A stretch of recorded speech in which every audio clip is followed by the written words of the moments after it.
the VSN Arcade Podcast. Did I ever tell you what the definition of insanity is? Minion! Draw the fire with your face! Not the smartest way to greet the heavily armed group that just kicked in your door. Head to virtualsportsnetwork.com and sign up for the forums today.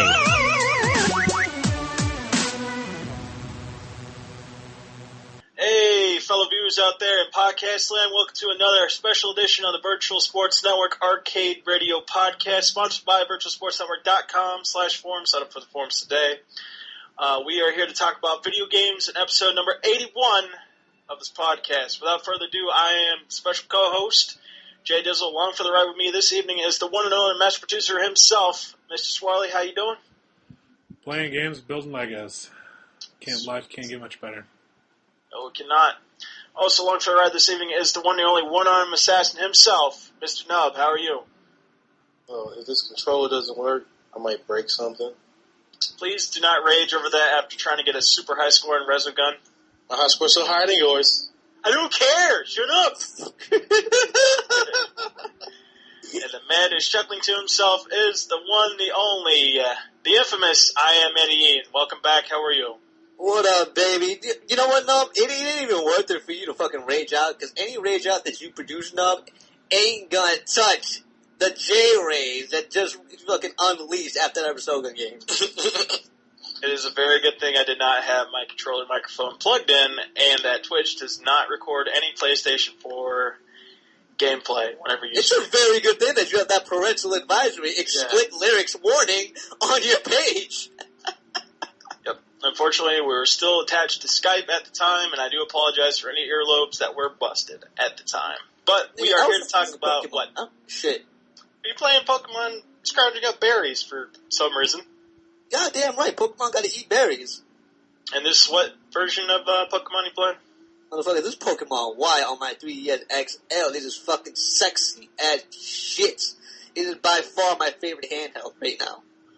Awesome. What else have you been playing recently? I haven't been playing shit, man. I got Pokemon. I don't need nothing else. Pokemon on the mind, on the brain, all the time. Good to hear. No, what have you been playing recently? War Thunder and Warframe. But the controller won't fucking work.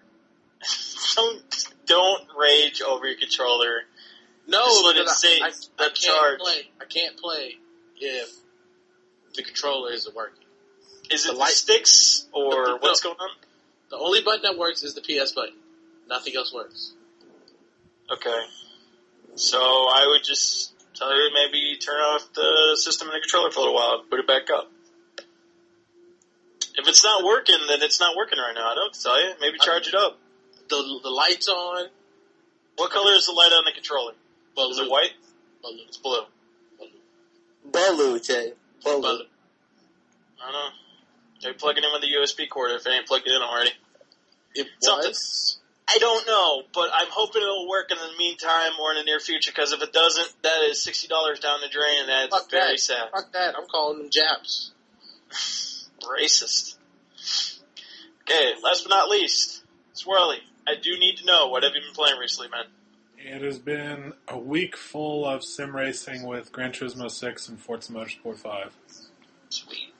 Now, I don't want to ruin the next segment of this podcast, but without too many spoilers, how are the games playing for you? I love them both. Good to hear, good to hear. And if anybody actually cares what I've been playing recently, I've also been playing Resogun and getting my ass handed me handily by the one-armed assassin, Mr. KNUBB, by at least 2 million points. Oh, way more. And like Med said, I raged a lot.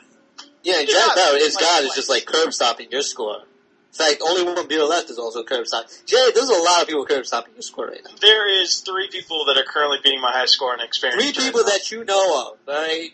I know of, and a whole bunch of people that I haven't, and nobody's beating 630 billion plus. I don't believe that number. Is that billion or million? It's billion. Oh. Jay, you don't even know. I think it just it's million. Yeah, it's million. I'm wrong. You're just making up numbers. Yeah. No, it's million. I don't know why I said billion. It was just only 6 figures. Anyways, number's too big. Somebody cheated. But yeah, other than Resogun, what have I been playing recently? WWE 2K14, not too bad. Yes, I did. Really? It plays just like 2K13, or not 2K13, but WWE 13. I didn't like that game. Didn't you saw it like a month after? I beat it, and there was no other reason for me to play it. This one, still working on the whole. It's weird because when you played through the Attitude Era stuff for the single player on 13, it was like once you beat it, it's like you got everybody and then you're done with it. But it was a cool storyline to go through. This is just play all the main events of each WrestleMania that they pick out, and it's just. There's nothing to it. It is just a big, long list of matches I have to beat in order to unlock everybody, and it's very boring, and I haven't had time to beat it all, and that's why I'm still playing it. So it sounds like something you should be playing more often. No, I just don't. I mean, the way you described it, boring as shit. Man, get on that. I mean, it's decent if you take video games that are wrestling games. Other than that, whatever. Boring stuff. Anyways, moving right along. Next topic on this list here is Forza 5 versus Gran Turismo 6. And like I said before, the person who knows the most about this is the man himself, Mr. Swarley, since he's got both games now. Starting with Forza 5, what do you like and dislike about the game, Swarley? Well, the game, I mean, the first thing I noticed about the game when I fired it up is it's fucking gorgeous. I mean, you're not going to find many better looking racing games anywhere. It's fantastic. As per usual with Turn 10, everything that is in the game looks very well. The cars are all well done. Sounds are well done. Handling, all the mechanics, very well done. They tinkered with the menu, which really threw me off at first. It took me a little while to understand where I was going, because the other menus in Forza games, they're different from each other, but they're not.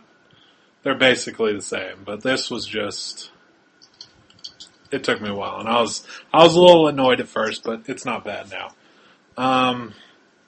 A lot of things that they've been dogged for, one is the microtransactions, and it's not just that microtransactions were added, it was that the economy in the game was nerfed a little bit, and a lot of people took that as, oh, well, now you need to buy these microtransactions, which, coming from somebody who's played the series for more hours than I care to say. That's not really true. I mean, it may have taken longer to get the money that you needed for a specific car. But I mean, in Forza 4, I had more money by the end of the game than I knew what to do with. So, I mean, a little more grinding. If you love racing sims on the console, I mean, grinding is half the fun of the game. I mean, so I mean, sorry to interrupt, but would you say that the grinding for Forza 5, like you say, it's worth it if you're like a true racing sim fan, or if you're a fan of the series? Does it feel like you have to put in at least 2-3 days to get a decent car in a game, or do they start you off with a decent set of wheels, or what's the deal with that? Is it just like, if you want the best stuff, you have to put the time into it, or is it just like once you put X amount of days into it, you're assured something? I mean, in this game, they don't hand you out anything anymore. It's all credit rewards. Like in previous games, when you leveled up to a certain, like from the beginning up to a certain level, when you leveled up, you would get car rewards and stuff like that, but now it's all credit money. I mean, they've updated it to where there's a leveling multiplier right now, and you're earning a little bit more. So I mean, it's not like it was right at launch. And then they're also patching in next week to where all of the cars in the game will be significantly cheaper. So, I mean... Now, is that going to be a permanent fix, or is it going to be like, was it like a ×2 multiplier weekend for a shooter game? The credit and leveling multiplier, I believe, is a timed only thing, but the thing with making all the cars cheaper, that is a permanent fix. Because I've been hearing a lot of stuff when it comes to the microtransactions, and the cars just costing so much damn money. Like you said before, if you are a really big fan in this racing game or just sim racing games in general, you're going to be more than willing to put your time into stuff like this, especially if you bought the Xbox One to play this game exclusively. Like I did. Like, you know what you're getting into, but it's just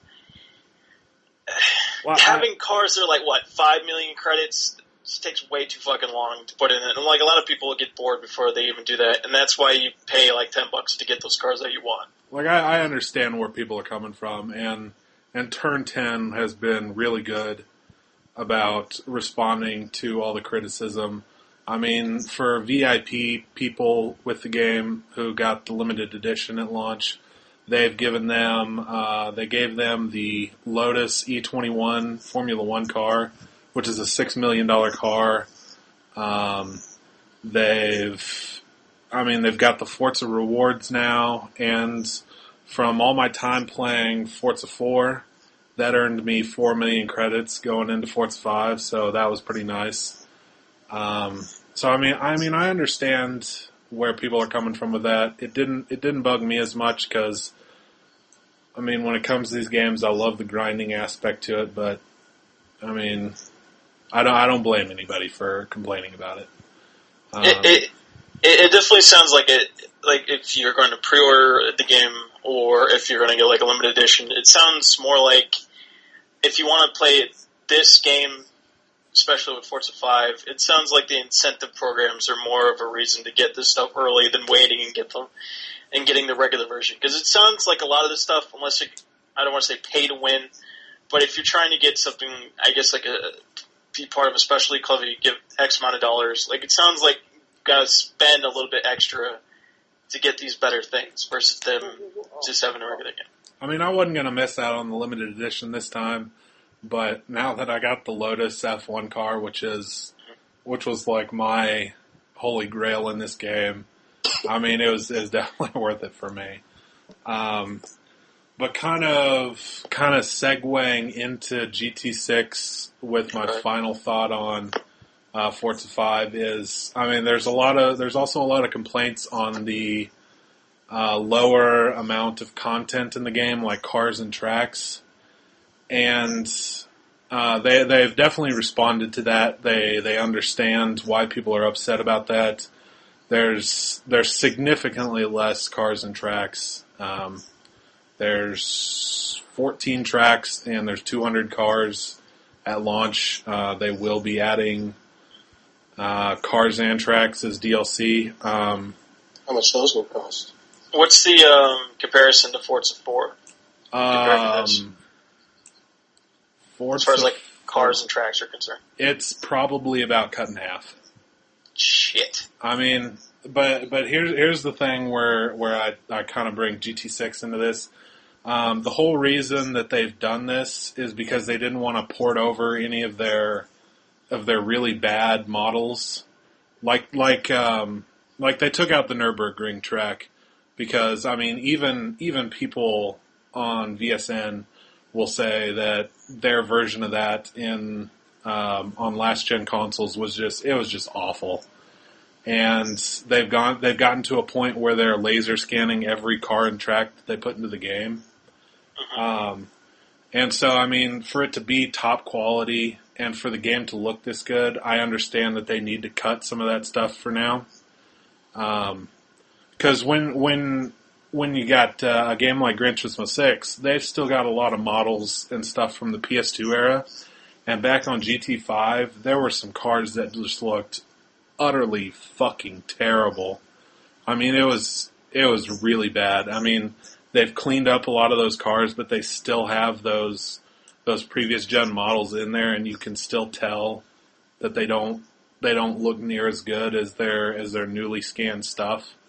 Yeah. So I mean, either you get some stuff cut for now, and the game looks the absolute best that it can be, or you do the GT way and you still have previous gen stuff in there, that looks like shit, but I mean it's still in there. I mean when it comes to me in GT6, I don't even use the non-premium cars, which are the ported over versions. They have no interiors. They look crappy on the outside. I mean, I don't use them anyways, so I mean, that's one big reason why I don't blame Turn 10 for what they did with Forza 5, because I'd really like my stuff to look really good, even if it means you would definitely prefer a polished product versus something that's just sounds like it's a bulk product because it has a bigger tally of cars and a bigger tally of tracks, but that doesn't mean that they look great, especially for what they're trying to do for this current gen. Right. I mean, GT6's tracks, they're all good. It's just their bloated car count. Definitely. I mean, there's a good handful that are PS2 era cars that just don't look that good. And I mean, I get it that Turn 10 needs to get some stuff redone. And I just read an article today that it takes Turn 10 about 9 months to fully scan and get a track into the game. So I mean, that's a lot of work, but I mean, if it means that my tracks are actually authentic and not piles of crap like their Nürburgring version was, then I'll deal with that. I mean, there's still more content now than when they came over to the 360 generation. I mean, so. Well, the good news is nobody has to worry about putting out a game's contents within like 6-8 months and consistently pushing out the same shit over and over and over again and just having bigger and bigger numbers at the end of the game names. But in talking about Gran Turismo 6, how does that play in comparison to Forza 5? It really is a really good game. When we did our Games of the Generation cast, I was very adamant that Forza Motorsport 4 was absolutely my racing game of the generation. But now that I've put quite a lot of time into GT6 over the past week, that has surpassed Forza 4 for me. I mean, yeah, they have some PS2 quality cars. I don't use them, so it doesn't.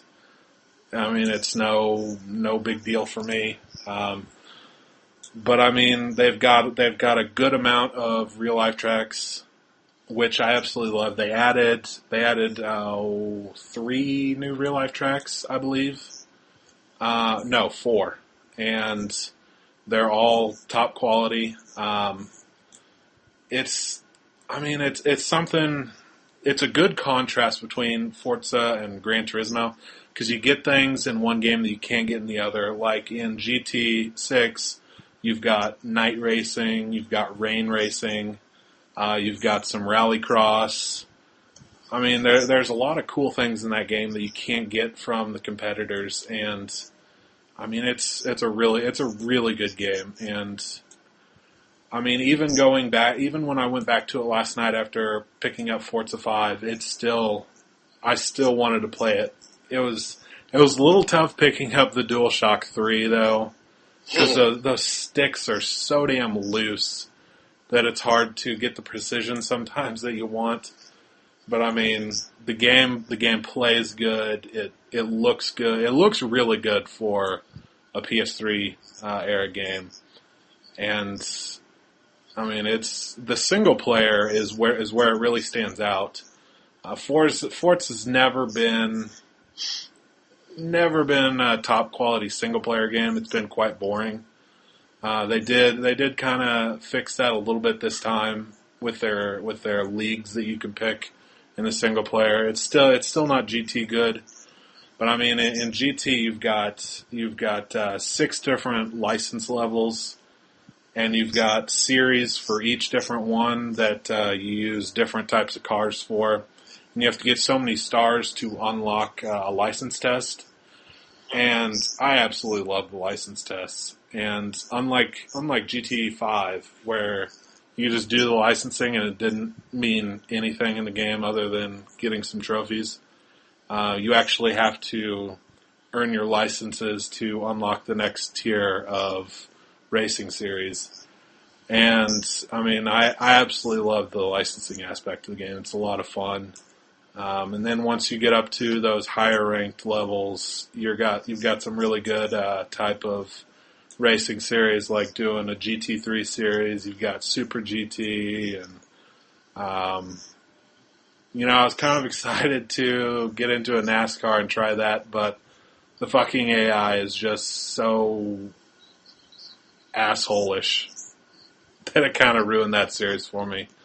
But I mean, there's a lot of fun stuff in that single player, and if you're a single player, if you're a sim racer who really digs the single player, you definitely got to play GT6. Now, I got to ask, when it comes to licenses, you say like you only get access to better race types as long as you progress through your licenses. Does that limit you with getting cars as well? Like if you don't have, let's say, a B-class license, then you can't get B-class cars, or is it just a matter of money, whatever you unlock? No, all cars are open for you to get whenever, as long as you have the money for them. Just the licenses allow you to get to those races that use better cars. They're longer races, and they have quite a bit bigger payout as well each time you level up to a new class. Okay. Okay. My next question is: have you played any online racing for either of these games? I have played for both. We played. What was it? Me, JMS, his buddy Goat, Atlas was there, and this British dude that they've been racing with for a couple weeks now. We did some private races. It was a ton of fun. It was a lot of fun.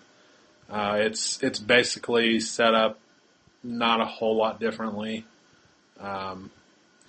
In GT6, it's set up just about the same as GT5, where you just have a lobby. The host picks a track and all the settings, and you can have an open practice session where all the cars can just work on their tunes and whatnot, and go around the track at the same time. Whatever. They have qualifying sessions in the lobbies, and then you can start your race from there. I really enjoy how GT does their online lobbies. That's quite a bit of fun, because I usually like to spend a good 10-15 minutes just with everybody, just doing some tuning and testing. That's quite a bit of fun. How is the tuning and testing in comparison with the two games? Does it feel better on with Forza, or does it feel better on GT6? I mean, both of them do it very well. I enjoy how it's set up in GT. I like a little bit better. I mean, there's certainly nothing wrong with Forza's way of doing it. I just how the menus are and how they go about it in GT. I like that a little bit better. But at the same time,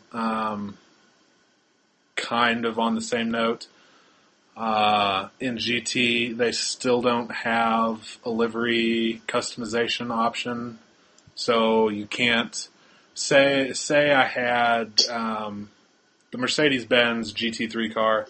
I can't go out and custom paint it like one of the drivers in the FIA GT series, like I could with Forza. I mean, in Forza, you can customize it however you want. You can go out and download somebody else's livery if you suck at it like I do. And there are some really good artists out there who do some good stuff, and I really wish Gran Turismo would get on top of that, because that's a fantastic aspect of Forza. I'd say that if you're still worried about them trying to reskin PS2 game era cars in Gran Turismo 6 on the last vestiges of PlayStation 3, they might not get to livery till mid PlayStation 4 if they decide to put a GT7 on the series system. Oh, it might take a little while. GT7 is said to be. They've already been. They've been at work at it for a while. It's kind of kind of a dual development thing, and they said it'll be out in 1 to 2 years. So on the PS4, they had damn well better have a customization option in that area. You think it'll be like one of those Project 10 games where you pay X amount of money and pay an extra 10 to upgrade it to PlayStation 4, you think? I don't know. Since it's going to be GT7 and not... Originally, people thought it would just be a new version of GT6, which that definitely would have had like an upgrade option and portable stats. But now that they've announced that it will be GT7, I'm not so sure. Okay. Final question for this stuff. If you could only play one game in the foreseeable future, for whatever reason you couldn't play the other game, if you had to pick between playing Forza 5 or GT6, which one would you rather play? I would say, it's kind of tough because they're on different generations of consoles. If you had both systems, a PS3 and an Xbox One, I would say if you're into multiplayer racing, I would go Forza 5. If you're into single player, I would go Gran Turismo 6. Okay. Well, I'm very happy you have access to both these games. Have spirited reviews for both these games. I myself been playing Gran Turismo 1, 2, played a little bit of 3, but I haven't really kept up with the series since. It does sound like more Sony-based racing. Obviously, you want to get with Gran Turismo 6, but Forza 5 definitely sounds better, especially if, like yourself or a lot of folks on VSN running racing leagues, maybe wanting to skew more towards Forza 5 if they have access to an Xbox One. But I'm very happy that both these games are great, and they're not like one's very disappointing versus the other one, which is awesome. Like, you can get either or, and you'd be just fine. Yeah, they're both very, very good games. Very cool. Med, you still with us? He's so into that Pokemon. I'm kind of asking him if he wants to review Pokemon. Med, you here? What up? You need to review Pokemon. You ready? Dude, I'm in the middle of a fucking game right now. I'm in the middle of a fucking battle. Just go to the next segment. Let me finish this shit. Holy shit. How long is your battle going to take? I don't know, motherfucker. I got a Hone Edge on me right now. It's Hone Edge versus Hone Edge. It's a meeting of the steel. This shit is epic. Hit me back, alright? Okay. He's very into Pokemon. It sounds like it's a good thing, especially since he's playing Pokemon Y. Best wishes, and I hope he wins. Let's move on to the next segment, though, and because just like that train wreck, we're going to talk about the train wreck that was the VGX. Oh, fuck. Oh, we're talking VGX? Hold on, let me press start. Son of a bitch. Why, let me press start. Go ahead, press start. Alright, I'm there. You know what? I could just close this thing. I love my 3DS, man. I just close it. Bam! My game's paused. Alright, let's burn some shit down. Alright, 5-second review. Pokemon Y, worth playing? No, just get to the VGX. I'll review Pokemon after that. And then the fire's burning, baby. Suck. Okay, VGX. Who here watched VGX besides myself? Unfortunately, yes. I think we all watched. Wait, no, did you watch it? Watch most of it. Okay. Wait, Jay, did you watch all of it? I watched most of it. I tried watching it for any and all decent trailers, and then what I ended up seeing was a bunch of, for lack of a better term, bullshit. Wait a second. So were you, like, flipping, like, in and out, or were you watching to a certain point, and then you couldn't take it anymore and just, like, said, fuck it? I did that twice, and I was watching it through Twitch, and every time I tried going back to it, and it just ended up with more bullshit. Okay, that's another question. What was the first point where you said, fuck it? What was that moment? I want to hear it from you, Jay. Look, nothing against Kaylee, and nothing against so-and-so from Jeff Winger. Fucking Winger. No, fuck him. Fuck him. No. Fuck Nothing Joel against McHale. him either, because the way that they set up the situation, there was no live studio audience. They put him in some fucking sewing factory bullshit that they renovated, so it made it look like some sort of studio. The budget location. Just say it's the budget location. No, I don't want to say that because it looked decent. I mean, they had the super expensive car in the background. Jay, did you see last year's show? The one that Samuel L. Jackson? Did you see that stage? You're telling me that this wasn't a budget show? Like, you're really going to say that? Really? In comparison, last year was an actual award This shit show. wasn't even on cable. This was just internet. You gonna let me finish? You gonna shut the fuck up? Let me finish. Jay, come on, Jay. Let me finish. Jay, seriously? Man, let me Seriously, finish. bro. Shut up. Go ahead.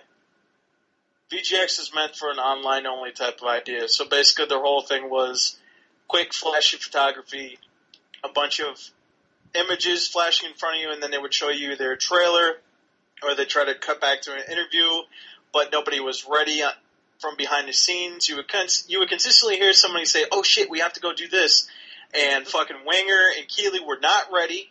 They were not on cue, even though they were reading off a prompter or cue card, as fucking Winger from goddamn Community every time would always say something about the goddamn prompter every fucking time in the middle of a live fucking recording of a taping of a fucking show, which you never do, kept on doing that shit. But, again, this was not the type of format he's ready and able to do stuff with. He's ready to do stuff in front of a live tape studio audience. He's ready to do shit in the middle of a movie. He's ready to do something that was not this. Basically, I'm guessing he either took the check and just went into it thinking, it was going to be easy peasy, or he thought it was going to be something completely different from what he got, and he just got salty about it by the end of the show. And then he ended up putting that shit on Keeley, and Keeley was not ready for that shit, obviously. I have never seen more awkward chemistry between two people, like, in my life. Like, that was just... The whole time, it just seemed like Keeley was like, "What the fuck are you doing? Get out of here, please." But he couldn't actually say that. It was just a lot of... Obviously, they could not fucking work off each other. And they ended up just... Eventually, they just split them away from each other. One of them ended up sitting back on the couch. He did his little spiel. Keeley was back doing an interview with somebody else. What was the most awkward thing that I saw was, and it's been brought up a couple times online, Keeley wanted to talk to Rich Fils-Aimé from Nintendo because Fils-Aimé doesn't do anything for this type of shit. Like, he's all E3, he's all fucking TGS or some shit.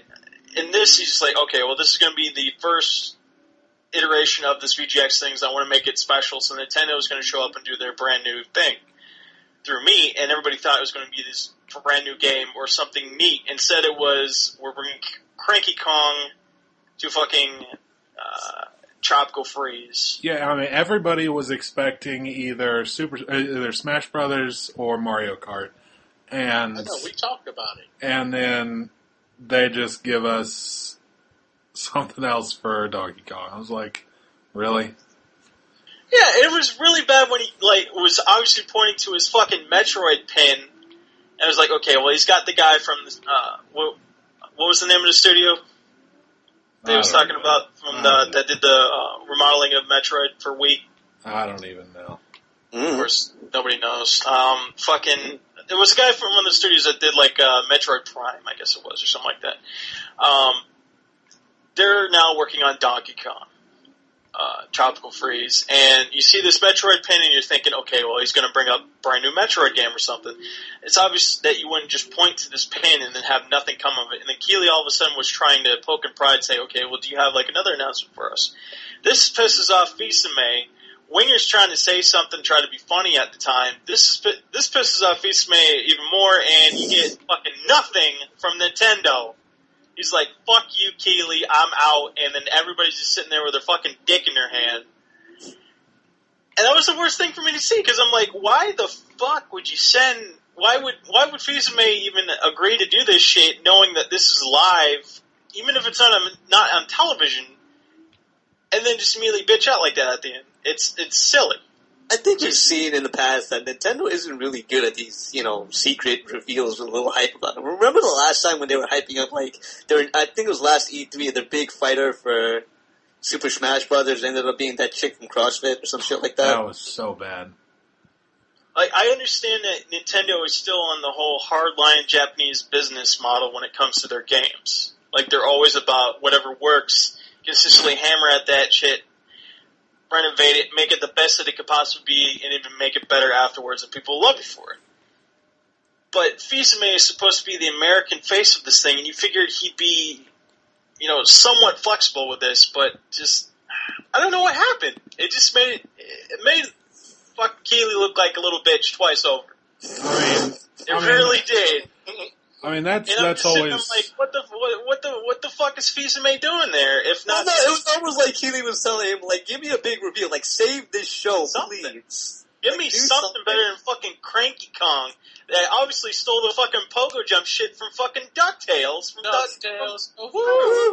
I mean, Keeley's always kind of a push for more information guy, but I mean, Fils-Aimé was just on game trailers like 2 or 3 weeks ago showing off Donkey Kong, and then he shows up at this big show acting like they have some big news and announcement, and they show off the same game.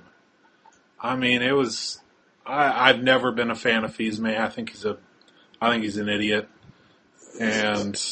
But that was just...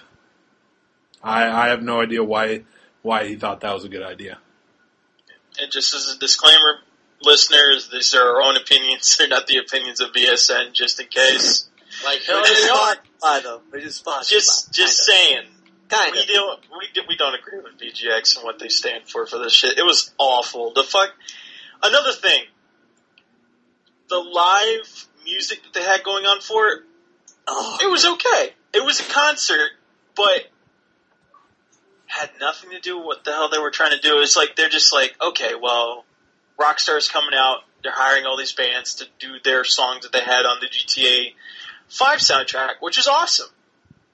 But it really had nothing to do with what was going on inside of the fucking sewing factory room that they had going on for the rest of the show. Yeah, they would always cut back and forth in between to these different concert bits.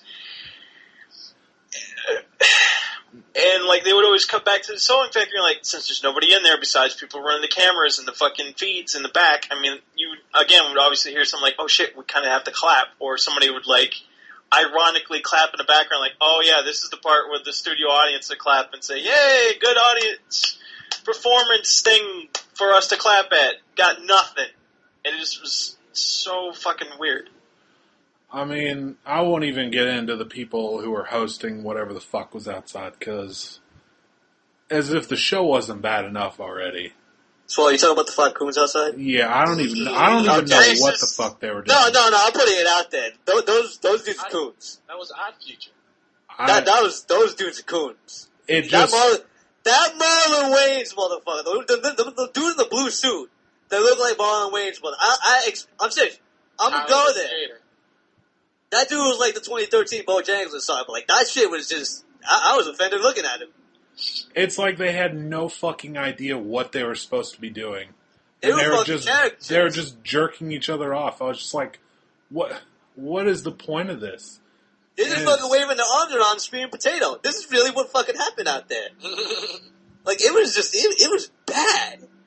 And, I mean, the GTA thing, it was fine, but it really didn't have any business being there at the VGX. Again, it goes back to, it really shows what happens when you have an actual award show versus what essentially turned into a clip show. I think along the lines of after they finished recording this stuff, I think you find it in games trailers, wherever, maybe Spike TV, they had a short and condensed version where they were able to edit out most of the bullshit out of this and make it look like an actual cohesive show. Whatever they could save. I guess they would have to put a shit ton of ads in there. No, I'm saying, like, ad for The Division, ad for, what else did they show there for? Yeah, like all the ads for the actual games. Basically, like ads to, like, patch over the very fucking bad, awkward moments that were live on Twitch or wherever they were showing. So the 15 minutes of the show, they actually gave out awards. They just cut that shit out. I guess, just all the bad shit they tried to pave over. I don't know. But like I said before, it just shows that when you actually have a scripted event type stuff, where they had Samuel L. Jackson, when they had Neil Patrick Harris, an actual award show that you would show up to, dress up, you would have the studio heads come down and everybody have a big speech and say thank you for the awards. It's like an actual award fucking show that people would watch. And then what the VGX was. Like, I don't know if I just, me being an old man nowadays, I don't get it. But if this was supposed to be something that's supposed to be for the newer age gamers, I don't know if I want to know what the fuck this thing is, because it was awful. I don't want to see this shit again. I don't want to even, I want VGX to be dead and buried next to the ET grave. I mean, everybody poked fun at the VGAs. I mean, who didn't? But well, last year's VGAs wasn't half bad. I mean, especially compared to like the years before, where it was, again, the one 2 years ago was horrible. I mean, but it was still watchable and debatable. I've watching the VGAs. I've never actually thought, what the fuck did I just watch? Why did I waste my time with that? I mean, there were times during this VGX that I was actually pissed off that I actually watched this. I mean, I don't understand what the point of the show was. I mean, you go from an award show that has scripted stuff. It's done fairly well. I mean, and then you go to the VGX where it's just Keeley having to sit down with Joel McHale, who doesn't want to be there, and talking to developers, showing some trailers, and then every 45 minutes they'll quietly announce an award, and it was just a fucking shit show that I don't even know what the fucking point of it was. Well, it just seems like what they were trying to do with VGA is trying to make, because it's always been a sticking point with video games. You want to make them seem like art, have some air of respectability for these things, even though the medium consistently shoots itself in the foot time and time again. VGAs are kind of helping out with that a little bit. And what was one of the awards? Like Best Hero or something like that. And they would always show clips of the dude from AC5, fucking Kenway. Like, he was doing all this heroic shit. And then he would see something like Lara Croft was put up for the award too. And everybody else is getting all their heroic 5-minute centerpiece.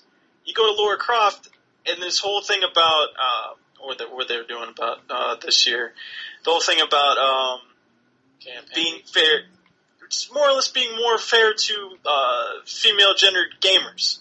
And then you see Lara Croft getting the shit beat out of her for 5 seconds. And you're trying to have this whole air of respectability thing, and you see some shit like that. You can't fucking do that, can you? If you want to have anybody care about this shit. I didn't really see any air of respectability. I mean, the whole thing just seemed like a giant platform for what's coming out, and it seemed like a mini E3. Like, it's just a preview for what's coming out with, some awards thrown in. What did they give out, 4 or 5 awards? I mean, if you're looking forward to maybe getting, a piece of plastic to put on your shelf and forget about it, fine. Yeah, VGX, awesome awards. But otherwise, you could find these trailers, a day after. I mean, and you would never have to care about VGX ever again. Or you would never have to do VGX. You just have the trailers, put them online. That's it. Most of the trailers seem to half-assed, to be honest with you. The one thing that stuck out for me, was it No Man's Sky? Oh, No Man's Sky looks awesome, but I'm talking about something like Division, which I'm really excited for. That trailer kind of annoyed me because I was like, we already know it's pretty. Yeah, we don't need an engine trailer. We've already seen trailers. Give us some more meat. I mean, let us know more of what the game's about.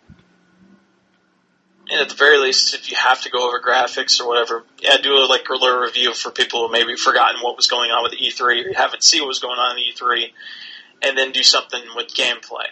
I mean, obviously they weren't going to set something up like they did where, you have some gameplay through a fucking demo or some shit while they're playing part of the game. Obviously you couldn't do that in that kind of format that they were doing on VGX, but something. I don't know. But Titanfall, which I'm really excited for. I do want to play that game, but did you show off 2 new mechs? That's it? Wow, we have different mechs in the game. Alright, that's cool. What else you got? Titanfall to me seems like another one of those games where you're either going to buy it. You knew you were going to buy it the first time you heard about it, or you're not. No, I'm saying like show something other than cool. just the two. Other than just the two mechs and like calling you're it. You're going to have classes like of mechs. Anybody could have figured that out. It wasn't just going to be one mech. Wow, you have the heavy mech and you have the light mech. Okay. Yeah. I mean, if they showed like a match or two, I think that'd be cool. A new level, a new map, some, weather physics in there, something that shows off the Xbox One's power. I mean, shit, this is your flagship game and this is all you got for us? Did it seem like there was any push or pull between Microsoft or Sony and all through this thing, or is it just one big jumble fuck you guys? Because Nintendo obviously wasn't bringing shit. I just didn't fucking care. I didn't care either. I mean, nobody really showed off any exclusives, first-party exclusives. I mean, Titanfall was there, but that's still EA. So, I mean, neither company really showed off their own games. Was Infamous? No, Infamous wasn't shown, was it? Put it this way, there was no Metal Gear type reveal this year. No. Yeah. I mean, Telltale Games is, making a game for basically every property out there. Alright, that's cool, but it ain't that sizzle. Even though Borderlands, I'll probably check that out. It was really weird because I was really excited for, they're already doing The Wolf Among Us. They're doing more with The Walking Dead Season 2. And then you hear stuff like Tales from the Borderlands. Okay, cool. And then I hear stuff about Game of Thrones. I'm more excited about that for some weird reason. Does it feel like they're spreading themselves too thin for you guys? See, that I've heard a lot about that, but I mean, their games aren't gameplay heavy, it's more story. So, I mean, I think that they're fine. Yeah, but then that's writing, though. Like, you're kind of, stacking your load up there with the writing. You have to write all of these different scripts. That's taxing, not just the gameplay mechanics. To make a tight script for these type of games takes a lot of effort. I mean, obviously, their studio's grown, obviously, in order to be trusted with a bunch of these different IPs. It just feels like, to me, you're going to get, the better writers, and then you're going to split them apart when really you want them all working on one game to put out a big, solid game versus now you're spreading them apart to all these different IPs, and, you'll get some good writing on Tales of the Borderlands, but maybe you won't get as good writing as you would if you had everybody working on, The Walking Dead or The Wolf Among Us that's about to come out. So, I don't know, I would rather see them be more focused on stuff versus, even though they haven't given us, a release date yet for the other two games that may or may not be coming out even this year. I think they both said, I think the new two ones, I think they both announced 2014. Okay. So next year. I think even Tales from the Borderlands is supposed to be fairly earlier in the year as well. I don't really see them past a spring release though. Maybe summer at the earliest for me. I mean, if they do it earlier, March, April, cool, fine. But it's not going to be something that's going to be longer than an hour to 2 hour tops, I would think. But who knows? Hopefully they prove me wrong. I mean, Handsome Jack is back. I was excited, but it's a Telltale game, so I mean, it's just narrative. I mean, until they mess something up, I'll give them the benefit of the doubt. And if they can make a working handheld version, I'd be very appreciative of that. Yeah, I mean, if they give me something like Back to the Future versus Jurassic Park, I'll be fine. Jurassic Park was fucking terrible. Telltale, just fix the glitchiness. That's all I ask. Just fix that. Put it on the Vita too while you're at it. Yeah, make a workable Vita version. None of this Walking Dead shit that don't work. Yeah. Don't worry about iOS too much. Put it on handhelds. No. Fuck it. Okay. Yeah. I don't know. So, hopefully they don't do this. Oh, go ahead. No, the Double Fine game looked fucking cool as shit. I like that game. Yeah. That game looks fucking pretty. Yeah, and just being able to get somebody like Elijah Wood to come and do your voicing for your games, a pretty good get, knowing what he's being involved with as far as movies and television and stuff. So. Yeah, he's in Wolford. Yup.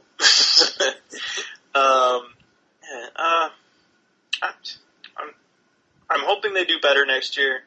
I hope they don't keep this format and just go back to doing an award show. It just feels like There's no more money for an award show. Yeah, this is it from now on. If they're doing this at all. I mean, they'll probably tweak it. They know it sucked. They have to. I mean, I just feel bad. I feel bad for the people that really thought this was going to work, and now you're gonna have the bigger studios are gonna look at this and say, "This is not fucking E3, people. We're not gonna fucking soil our hands on VGX. That's dumb." Here's what I would do. I mean, first, like's been mentioned, it's not E3. I mean, we love the trailers and announcements, but we need to focus on the awards first and foremost. Developer, if you want to do the sit downs with developers, that's completely fine with me. I was looking forward to that. Just don't bring Joel McHale back to do it, because I mean, let Jeff do it on his own. He obviously loves games. I enjoy watching him talk to people during E3. Just let him talk to the people by himself. Keep it under 2 hours. 3 hours was a bit ridiculous. I mean, they have people working at Games Trail, like Keeley. I can't remember the dude with like the longer hair, the one female reporter they have going on there. Like, maybe do something pre-taped and just switch over to it after you're saying like, okay, well now we have so and so talking to a Nintendo representative or somebody working from an indie developer. Exactly. And just cut over to that. Exactly. I mean, I would really like them to go back to VGAs. I don't know if they will. I highly doubt it. Mm-hmm. But it definitely needs to be awards focused with the talking to developers, the reveals and whatnot. That's fine. Just don't make that what your show is about, because it's not E3.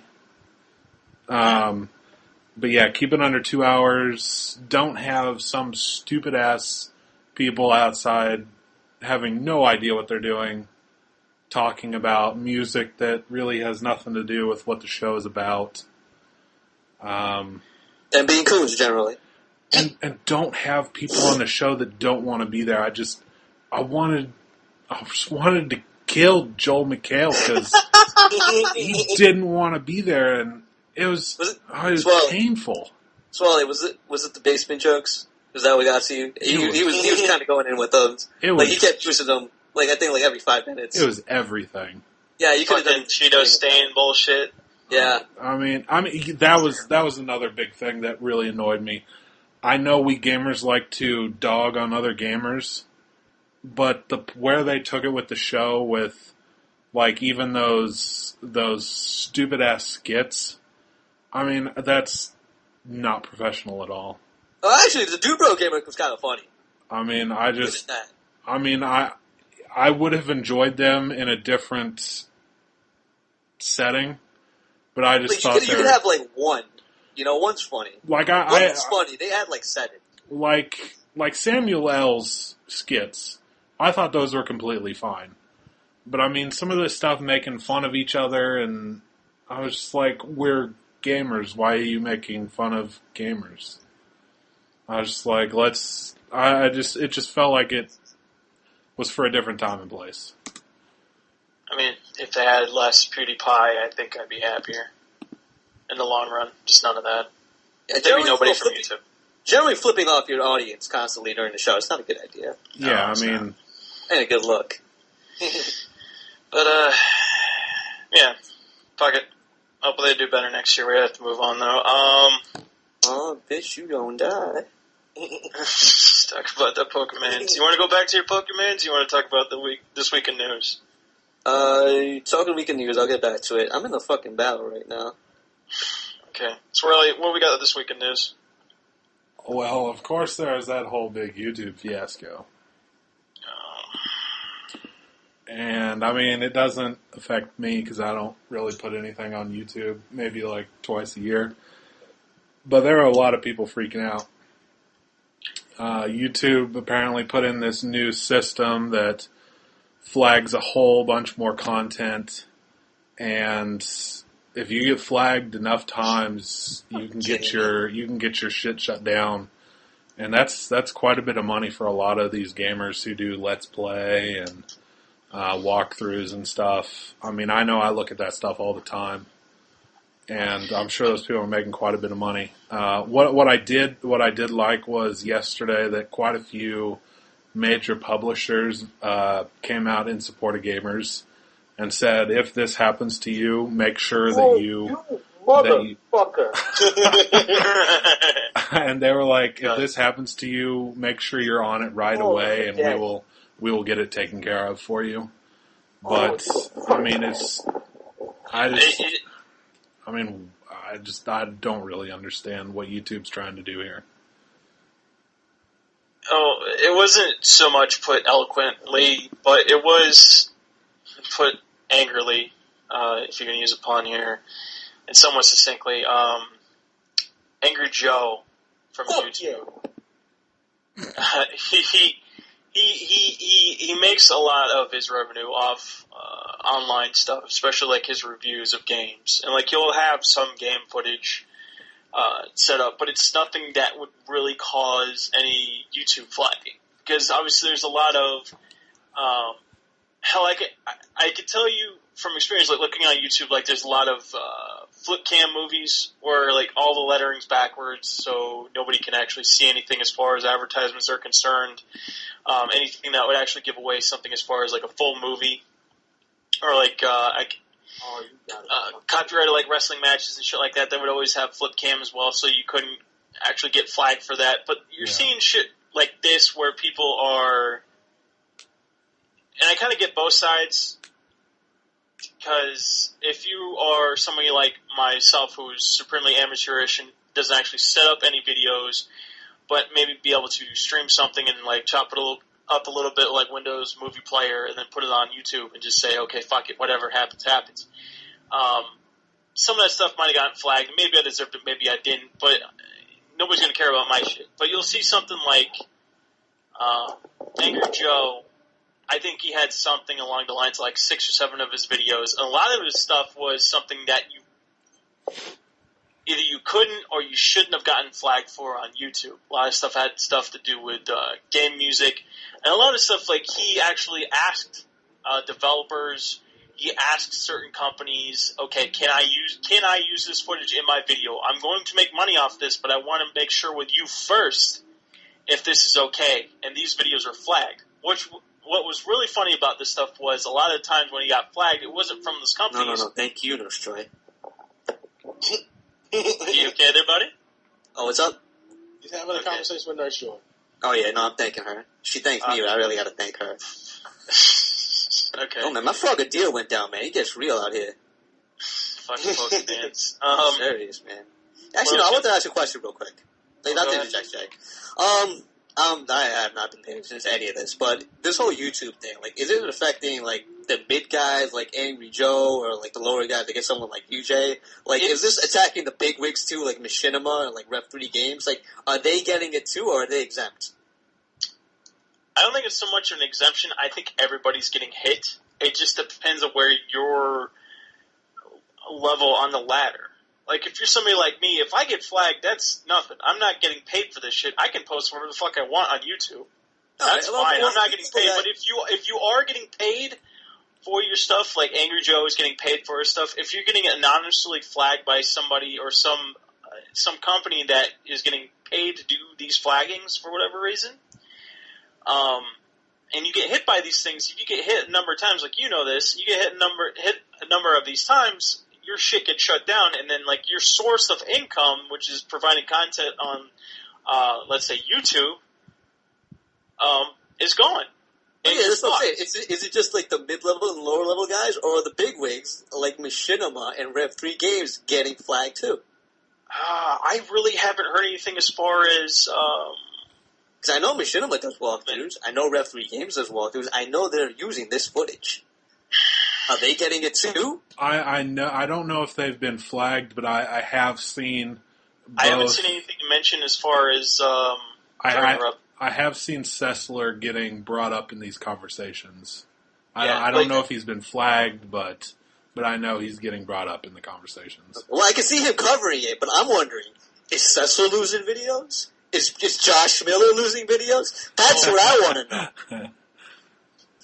I think a lot of the mid to upper mid tier people on YouTube that are providing a shit ton of content for YouTube, they're more vocal about it on places like Twitter, where everybody sees it. Like, I've seen, I hate to bring up names, but folks like A Gassy Mexican, and Eat My Diction. My boy Dino George, who's been on the show before, I know he went off on it, because they flagged a lot of his shit, too. Yeah, you would definitely hear more from them, because they are singular entities. They aren't corporate entities where you have money enough to make the shit go away. Okay, so they're kicking the big guys. The little guy. The small business. They're making it, like, a lot of the stuff, and Angry Joe has mentioned this, very angrily, actually. He's mentioned this. Well, he isn't. Okay. I know, but like he very pointedly mentions that YouTube made all their money off of the content creators. Then, when they got hit by all these anonymous flags, or not so anonymous flags, they just decided, fuck it. You guys get what you get, because this is the new system, this is the way it is. If you don't like it, you can still provide shit for YouTube, but you're just not going to get paid for it, so... Here you go. But luckily, like Swarley had said before, a lot of the publishers are coming out and saying, okay, well, we know that you guys are getting whacked by this stuff, and it's not coming from us, it's from somebody else. We're going to help you guys out. What was really funny was seeing a lot of stuff as far as like Nintendo, and how they were seeing a lot of their videos through Let's Plays and little clips here and there, music and stuff like that, how they were just saying, you know what, whatever, we're not going to help you. And then all of a sudden they're saying, you know, we changed our mind. We are going to help some of these people out. Just like this big, huge PR move that was just like, oh, we got caught saying, fuck you guys, and now we don't want to look bad, so we're going to come back and, you know, change your minds. It just seemed very fishy to me. I mean, it just really sucks for these, like a lot of these higher-up Twitch streamers who make their living off of ad revenue from Twitch and YouTube. I mean, a lot of their stuff they upload to YouTube with Let's Play and walkthroughs. I mean, they're doing that work. I mean, they're providing the talk over the games. They're entertaining you. They're providing help with walkthroughs and whatnot. I mean, it's not just like they're uploading just gameplay by itself and they're just aping a developer's work. I mean, they're providing a service on top of other things. So, I mean, it really sucks for them. They're living embodiments of advertisement for these games, for these products that would normally either you would have to go to a site like IGN and maybe your shit would get buried. Like a lot of the independent games that came out, like the Stanley Parable, a lot of the stuff, if it didn't show up on Let's Plays on YouTube or wasn't streamed on Twitch, nobody would give a fuck about this stuff. Yeah, I mean... But since it was, they got a shit ton of advertisement, and now... yeah, I mean, this Twitch streaming and Let's Plays, walkthroughs, it's great free advertisement. I mean, I don't know how many times I've seen Man vs. Game, Dan's Gaming, somebody like that playing a game that I didn't have, and I had to go out and buy it because it looked so much fun when they were playing it. I mean, who wouldn't want that? I wasn't going to play Hotline Miami. I wasn't going to play a Spelunky game, but I brought this up multiple times on previous casts. I've played these games now that I've seen these being streamed on Twitch. Like, once I saw these casters, once I saw these YouTube content creators play this stuff and show it through video, now I want to play it because it's all this advertisement versus hearing something from somebody that I may or may not believe on, like an IGN or Games Radar or a Giant Bomb. Like, maybe I don't believe in their opinions, but if I see somebody that I like and how they're having fun with this and how they have similar interests in gaming, if I dig their stuff, then I want to play it too. And now that might be taken away. And I hope it's not. I really hope that these people get their money. Or at least something. a lot of these along people, the lines of getting a compromise with YouTube, because it really sounds like YouTube still doesn't give a fuck, which is really fucking sad, because they're going to lose one of their top revenue services, because you can only put so many fucking cat videos on YouTube. Yeah. I mean, they need to pull this stick out of their ass. Yes. What's really weird about this is that as far as this goes, you do have to look at stuff as far as copyright law is concerned. Because, I mean, if you're getting somebody that is willy-nilly getting a bunch of copyrighted music and just throwing it on their videos and not asking permission to do this stuff, and then they're getting paid for shit that they obviously didn't ask to use, that's shitty. So I feel for these companies that feel like, you know, where's our cut in this? Because this is obviously our property, and you guys are making money off of it, so what the fuck? But, I don't know. It's a bunch of sticking points as far as what do you consider a person's property versus a company's property when it comes to this stuff. And I don't think this stuff's going away anytime soon. Yeah, I mean, I'm sure it'll be a hot button topic for a while. Yeah. And what's really bad is, as much as a bunch of people on Twitter or wherever like to say, okay, well, you know what, fuck YouTube, I'm just going to get all my stuff off of Twitch. Twitch is fine, but everybody knows what the fuck YouTube is. People are just starting to figure out what Twitch is. Yeah. So, like, YouTube's public, everybody goes to YouTube. And that's where you used to get a bunch of your ad revenue service, and YouTube was coming up. And now everybody uses YouTube so that everybody's slice of pie is getting thinner and thinner, versus on Twitch, which is, you gotta try really fucking hard to get on the front page, but once you get there, you're there. It's gonna take you a couple of years to do it, but you'll eventually get there, hopefully, if you're really good at it. But it's just, people are cutting their nose off to spite their faces on, like, all fronts on this shit. So, and I'm going to feel really bad because a bunch of these casters and YouTube people may be losing what they would consider their jobs over this shit. Because nobody's going to want to help them. So, I don't know. We got any more news this week? Steam, the 300 beta testers for the Steam machines, the prototype Steam machines shipped out today. Sweet. So it'll be, I mean, that's not a lot of people, but it'll be really interesting over the next few weeks to hear some thoughts on that. I definitely want to see what they do as far as compatibility goes for these Steam boxes, because I really don't want it to go the way of the Ouya, and how it was if you're not counting the Wii U, they were really trying to become the third option and not just being PC. And if Steam is going to pull something off where you would get games and play your Steam games off the shit, I really hope this stuff would work if they go through it with the beta testing. And I hope it does work, because I really would love to see people being able to stream stuff not just on their PC, but on something like this. And maybe not just League of Legends, maybe not just Dota, but, you know, playing, I think a big like thing about this is going to be what these things end up costing. Yeah, it cannot cost. I mean, it's got to be console priced, or I mean, there's no point to it. You can just build yourself a PC. Yeah, if it costs more than $500, fuck it. You might as well, like you said before, you might as well just start building your own rig. I mean, it's not too terribly hard to hide a PC in the living room. Yeah. So, I mean, and for the most part, when you're PC gaming nowadays, just going back a couple seconds to streaming and stuff like that, I mean, more or less nowadays, whenever you're playing online, maybe you want to stream something. So you would want to build a rig. And now you see stuff like the Steam Box and what you can do, what you can't do with it. I just hope there's a lot of compatibility. and being able to do stuff with it versus having to be confined to what you can do with a PlayStation 4 or what you can do with an Xbox One.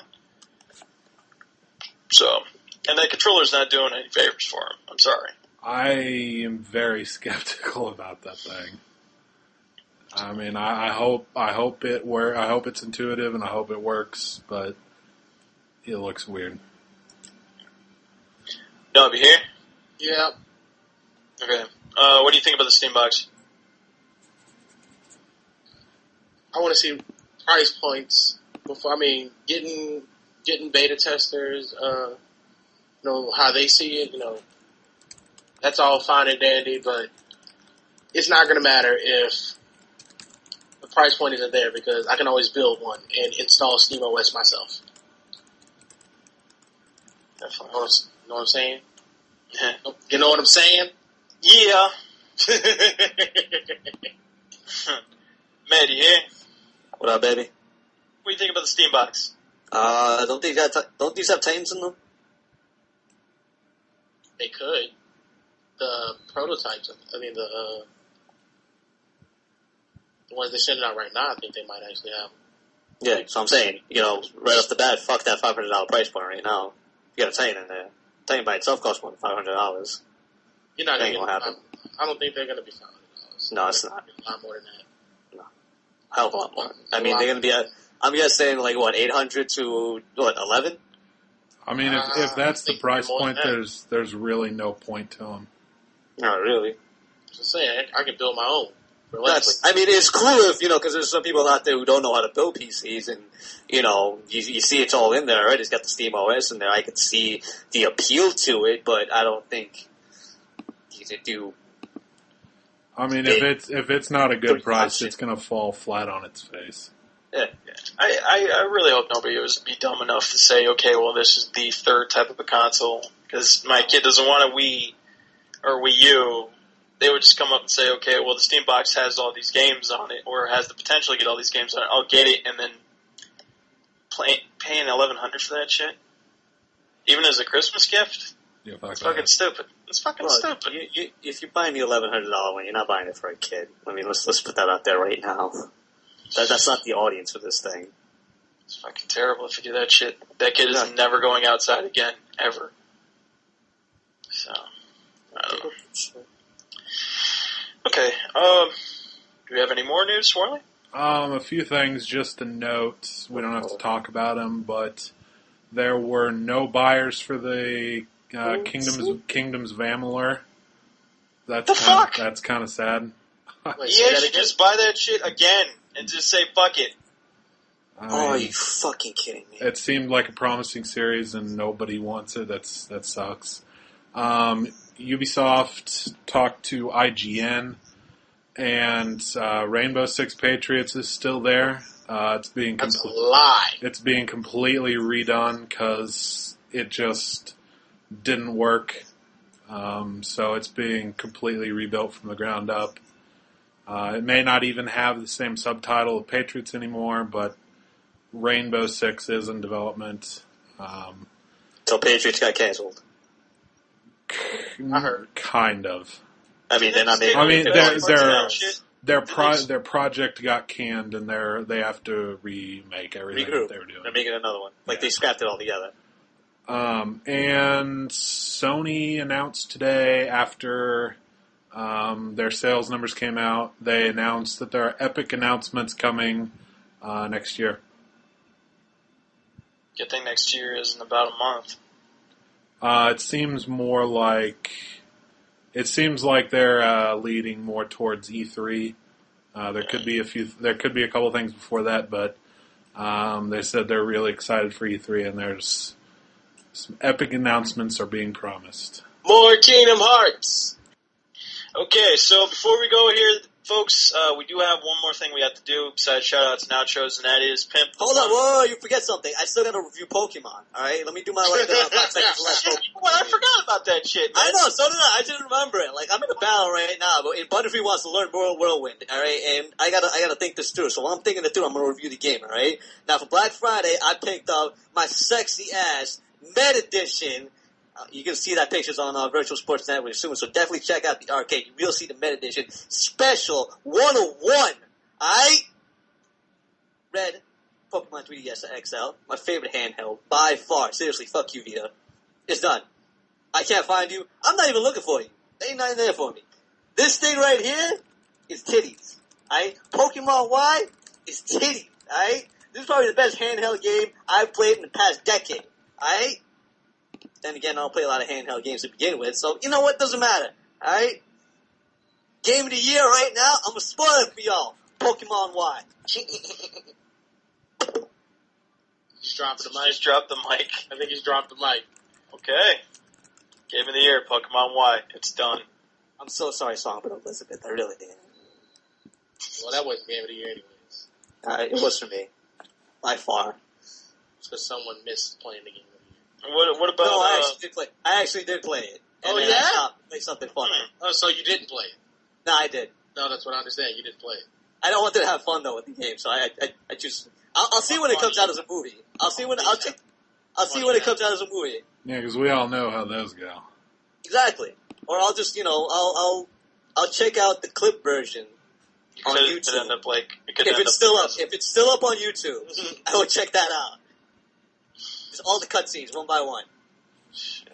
He's really hoping for another Resident Evil series. Just the game of the year instead. Jesus. Oh, can I have like a little little caveat of the game of the year cast? It's not my baby this year, but if we do worst game of the year, which we should, can we call it the honorary RE6 award? Can we do that? Why Please? not? Why not? Okay, that's all I want. Everything else, y'all do what the fuck you want with it. That's all I want. Just call the worst game of the year the RE6 award. That's it. So, Game of the Year podcast will be our next show. It will be next weekend. We will have our own topics of discussion to talk about, ranging from best game, best exclusives, best whatever, to our honorary RE6 Game of the Year. Yeah, baby! Characters, whatnot. On virtualsportsnetwork.com, we will have a Game of the Year voting thread, which will be up as soon as the podcast is up. So make sure you go and post your choice in there, so you can have a vote on VSN's official Game of the Year that we will announce on the next podcast. Yeah, check us out on Twitter. Probably have links to those threads in the forums from, was it _real_VSN, right? Nope. No. Nope. That's where we're posting from now. It's VSN Gaming. Yep. Oh, it's VSN Gaming now? It's ownership, baby. It's the same. It's the same page as the real VSN, just they changed the name. Okie dokie. All right, so VSN Gaming from Twitter. You'll get links to those forum threads and put in some votes so we can talk about Game of the Year and all the different topics we'll be talking about for next week's podcast. Hopefully it'll go a little better than this week's did. So without further ado, set this podcast, shout-outs and outros, starting out with Mr. Producer Man himself, Swarley. You got any shout-outs? Shout-outs, my regular shout-outs to Foot and Strike. Shout-outs to the Apex Racing Series. We've got Forza going on. First race night is happening this weekend. GT6 League has been officially announced, and sign-ups are going on for that. So come on by, and shout out to our new owners at VSN. Our new overlords and masters. There's more than one? Yes. Bill and Thomas. Oh, I didn't know Thomas owned it. But good for him. Yep. I thought it was just Bill. Oh no, there's two. They're both very cool dudes. I'm not being funny about it. They're actually pretty cool. Anyways. No. Any shout-outs? I just want to give a shout-out to my Resolute High score for being nearly twice. Fuck! God damn it! You had to bring that up. Yes, I did. And it I just will be your high score. I will be your high score. One day. Want to bet? tonight. Want to bet? I'm playing money on a fucking high score. You're not even going to play the game long enough. There's no games. You're just going to quit. You're just going to quit. You're a dingus. You got any other shout outs besides your high score? How dare you, Jay? Oh, my high score stands alone. Okay. Med, shout outs? Shout out to this Pokemon trainer. How the hell are you going to send a Latulio against my Pikachu? Seriously? Don't make me bring out my Butterfree, bitch. Oh. Look, a lot of people aren't. Do they still have like the Elite 4, Elite 8 in there? Oh, I ain't even in there. I put like 15 hours into this game. I only got one badge. I love this fucking game. Alright? I'm gonna put in like 200 hours into this game easily. And I'm gonna love every second of it. Alright? Put that out there. So you know what? Shout out to Nintendo, and shout out to Pokemon Y, and shout out to Game Freak. I think it's Game Freak who developed the game, right? 15 years strong. I'm back into it. Loving it. I'm not gonna drop the mic again because I got some other shout outs, though I can't. Alright? Shout out to Jason Rubin, because since the last time I've been on this show, I got into a little beef with him. Jason Rubin, if you don't like what I got to say, which apparently you didn't, alright? Feel free to come on the show. Got a seat right here for you, bro. Talk about whatever you like, alright? Next up, shout out to the Celtics, because y'all bitches out the Knicks tonight. Seriously. Fuck the Knicks, alright? Fuck them hard. I love your hate for the Knicks. It's so awesome. I just hate them so much. Like, Segona's dead and buried, so now it's the Knicks. It's them now. But seriously, fuck the Knicks. I can't state that enough. Next up, shout out to the Honey in the Handkerchief Skirt. If you're playing Pokemon Y, you know who I'm talking about. She's always a good dip. That's all I'm going to say. Fireworks scene. You'll know what I'm talking about. Alright, shout out to the rest of y'all for having me on the show. Shout out to Jay for going there. How dare you, Jay? How dare you? On this show. On the show of all shows. Shame on me. I don't know. Shout-outs. Oh, I got shout-outs to. Shout-outs to my Resogun high score. You still deserve a shout-out, Jay. Come on now. Who else? Shout-outs to listeners out there. Thank you for listening. Hopefully, in some form of this podcast, you won't get my eternal rage for certain things. It'll be a good podcast for you to listen to. If it's not edited out... Oh, it's edited out. Sorry. You hear that? The new regime is already censoring the VSN Arcade podcast. New overlords will not have that bullshit. Not in this podcast. The first step to OS begins. Look, if you want corporate sponsorship, you can't shit on certain people. Just saying. No, it's just not understandable.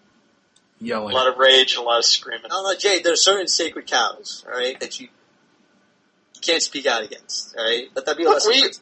We shit on Fizame for a good hour. Because you can. We're okay. Hey, you know whose flag? Hey, you know whose flag's the top of this ship, alright? Sorry, Steve. And it's Japanese, let me just say that right now. Sorry, Gaben. My bad. Shout-outs again, listeners. Shout-outs to Virtual Sports Network for continuing to allow us to use their name for this podcast.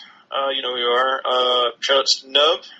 Shout-outs to Med for being here on the podcast. Shout-outs to Swarley for taking the time out of his busy schedule to actually produce this podcast, even though it took us a fuck ton just to start it, and it's totally my fault. So absolutely your fault. Mm-hmm. Yep. I also think you owe an apology to somebody else.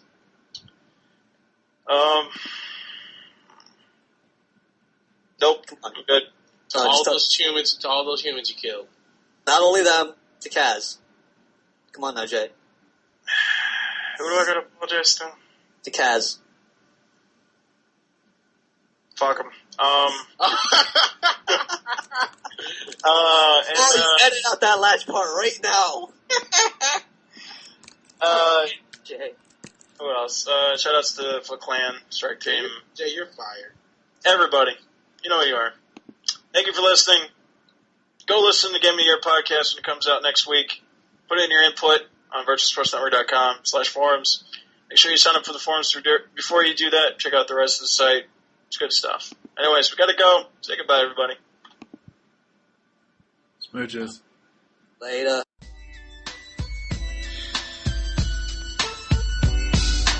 One, two. 3 into the 4. Snoop Doggy Dogg and Dr. Dre is at the door. Ready to make an entrance, so back on up. Cause you know we're about to rip shit up. Give me the microphone first so I can bust like a bubble. Compton and Long Beach together, now you know you in trouble. Ain't nothing but a G-thing, baby. Too low death niggas, so we're crazy. Death Row is the label that pays me.